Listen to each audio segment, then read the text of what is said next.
What small thing do you miss most from your childhood? Write in the comments what you think about it. What did you miss as a child? Enjoy the show. Story 1. Going to the parades. 4th of July, Christmas, and of course, living in Texas, the annual rodeo parade. If you got to the fire station at least an hour before the parade started, you had a good chance of getting to ride the fire truck they had in every single one. Story 2. Finding coins around my grandma's house to buy ice cream from the ice cream man. My grandma lived in a rougher part of the city, and the ice cream man was the only positive thing I looked forward to. I wasn't allowed to go far from my grandma's, so it was fun to interact with him, and he would sometimes give me a free popsicle if I didn't have enough money. Story 3. Me, my wife, and all of my friends were barely home because we were always outside doing dumb shit like climbing abandoned buildings, ding-dong ditching every house in the city, and more. Truthfully, I've never understood helicopter parenting. We basically let our daughters do as they wish as long as they get their homework done and their chores around the farm finished. Plus, there's this thing called a phone as well, which makes it so much easier for everyone to talk to one another. Story 4. I don't so much miss these, but it's a little sad that Saturday morning cartoons kinda stopped. I guess it moved to stations like Nickelodeon and Cine, but it felt so special every Saturday morning. Like every single Saturday genuinely felt special. It's also sad that Disney World is increasingly becoming some extravagant luxury. We were never poor per se, but money would sometimes get tight, and we a few times. Think we'd ever consider going today. Just would be beyond us. Not nicer, it's the same years ago. I also miss living with my sister. Things never felt complete when she moved out.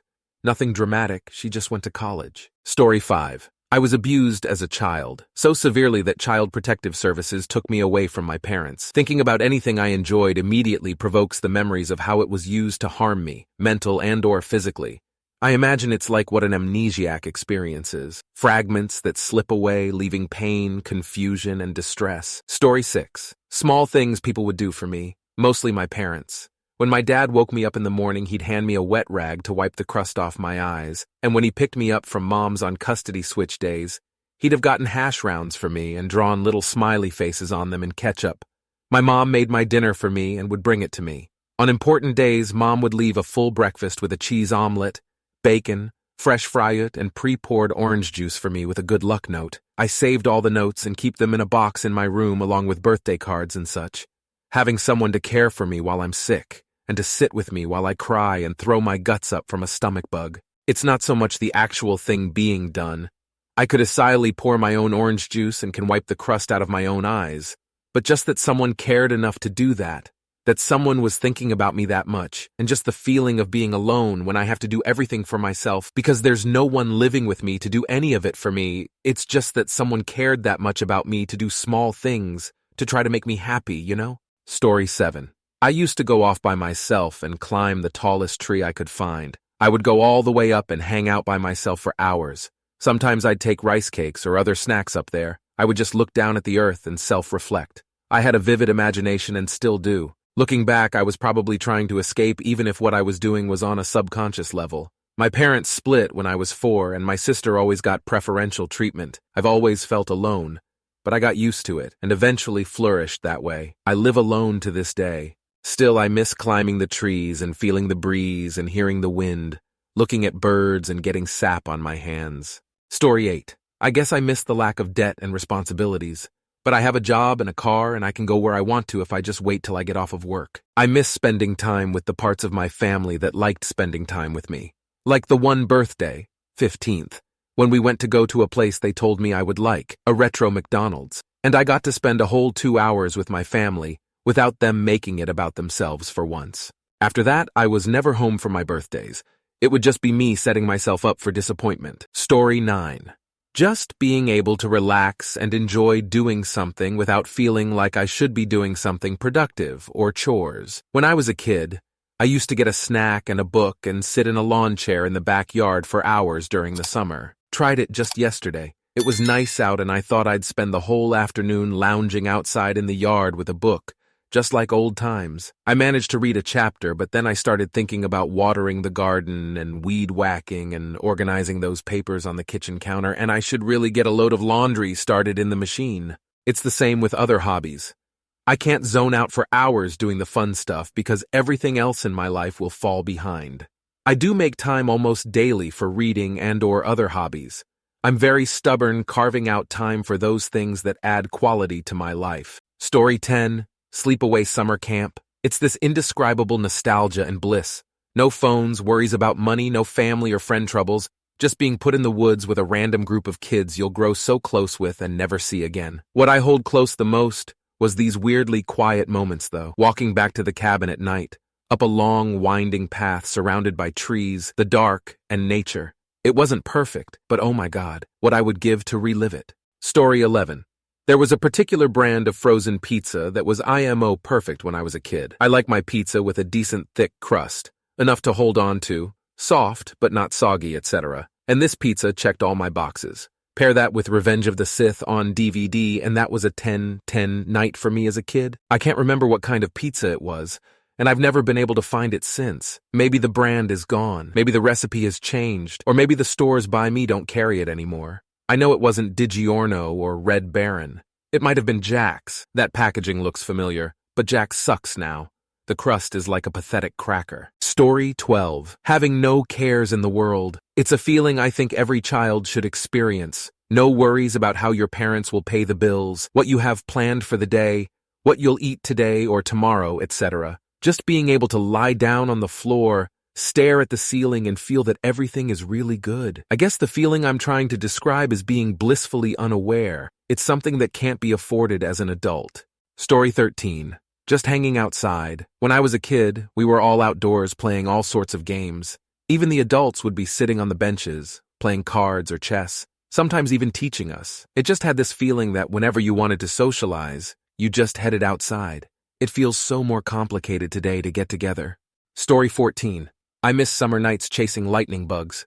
They were everywhere in the 80s in suburbia. Most people back then didn't have to light their house up like a parking lot just to keep it safe back in the day. And pretty much all outdoor lighting was low-pressure sodium. So the light pollution was not as bad, but with light pollution and everyone spraying their yards obsessively with weed killers and pesticides, coupled together with everyone raking their leaves and not leaving the leaf clutter for insect habitat, lightning bugs just don't seem to be around much anymore. I left most of the leaf clutter in my backyard this past couple of years.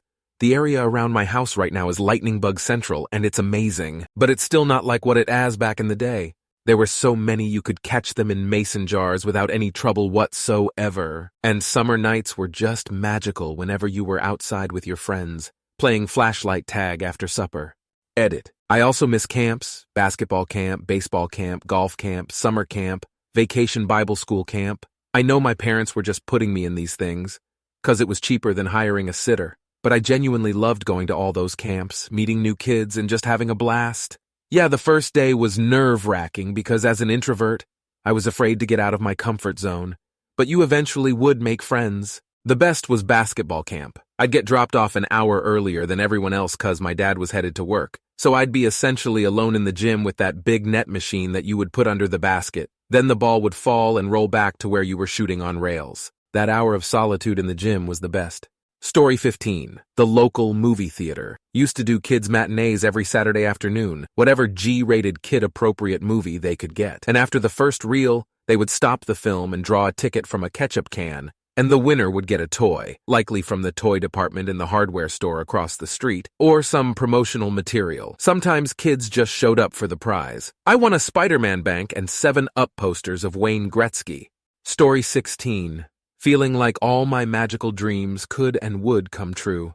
I remember watching Practical Magic at age 9 and running out into my mom's garden in the house that we lived in that looked like a gingerbread house and making my own love spell with her flowers and herbs. I remember dancing until it was nighttime and throwing the bowl of petals down to the creek that ran by the house, truly believing that I had set out the intention of magic to bring in what I wished for. Yeah, I still believe in that now as an adult to a certain extent, and I realize manifesting is a thing for a lot of people, but something about being a kid is the purest form of that belief system. I miss it. Story 17. Grew up in the 80s. I miss hopping on my bike at like 8 a.m. with the neighborhood kids and riding to the park, to the pool, down random streets, wherever, and not getting home until the streetlights came on. I miss running through sprinklers, finding Indian chewing gum on trees, or vines I don't remember. building forts in the backyard, camping in the backyard. I miss thunderstorms in the summer because they always meant watching old movies with my dad. Definitely was Daddy's little girl. Story 18. The evenings when I used to go out to play with my friends were unforgettable. Oh God, I would do anything to feel that way again.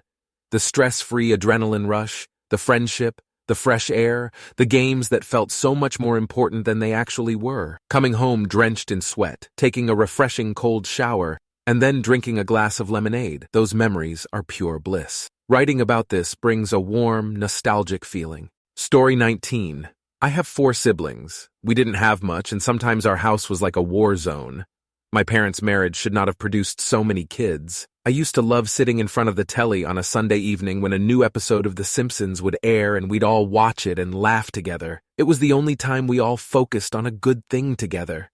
That feeling was amazing, and I miss it terribly sometimes. All of us haven't been in the same room together, or country for that matter, in over a decade, so The Simpsons means so much to me. Story 20. Not having a care in the world, being in my own world. I remember family would come over and we always threw get-together over at my mom's, and family was actually family. Going to my grandparents, digging in their candy jar and just snacking out, and my grandfather making his bomb-ass breakfast. Grandmother passed and grandfather has dementia now. Life was great, being outside all night and day, also having my best Freed come over, and we would be gaming all night on the PS3 on BF2. I miss it all and tend to think about it every once in a while with teary eyes. First time actually saying this out loud, ha! In my head, I always thought it was weird to feel this way about my childhood, missing it and getting teary-eyed about it. Story 21. It's a double-edged sword, but there was a time that if you didn't have a printed guide, you just had to figure out how to beat games on your own. I remember calling my friend that I found out how to unlock a secret room in Lara Croft's manor. Game rumors were crazy too. Nowadays, if there's a game rumor, you can have someone recording themselves trying to get it. Back in my day, you'd hear some crazy rumor about how to get Mew, or how to get the Triforce in Ocarina, and you just kind of figured it might be true, and you wouldn't know until you spent all that time trying to do XYZ before realizing it's bullshit. Story 22. I miss the excitement of riding my bike down the street to my buddy's house and negotiating with his parents to let him outside. The answer was always yes. I was so spoiled. My best friends to this day grew up on the same street with me. God, 25 years went fast. Eat it. I was nearly able to move in next door to said best friends as an adult maybe a year ago, and we were already pricing out walkie-talkies. We never grew up. We just got older. Story 23. How everything seemed like such a great big world. When I was a little girl, my cousin and I played under my Gram's table. It had a long tablecloth over it that covered the entire thing, so it was in essence a fort to us. And it was huge from peg to peg. When I revisited my Grams as an adult and looked at the table, I couldn't believe this small rectangular table was the same table we had tons of adventures under. I missed that child's perspective of size that made everything grand and amazing. Story 24. When I was little, during every weekend I would go with my parents, sister, grandparents, and my first cousin family to my grandparents' old house in a village located close to the city we lived in. My grandparents always planted an assortment of summer vegetables: tomatoes, cucumbers, onions, carrots, different spices. In larges, just enough for the 3 to not need to buy them from the store. Every time when we arrived, we filled a big homemade concrete bath with cold water from the well we had and put in the vegetables, and always one big one bought from the farmer's market, them to cool until it was time for lunch.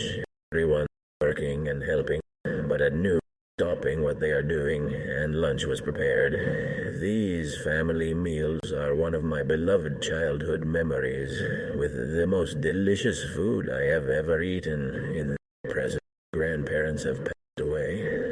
Cancer 6 years ago, and the beloved lunches will sadly forever remain a memory.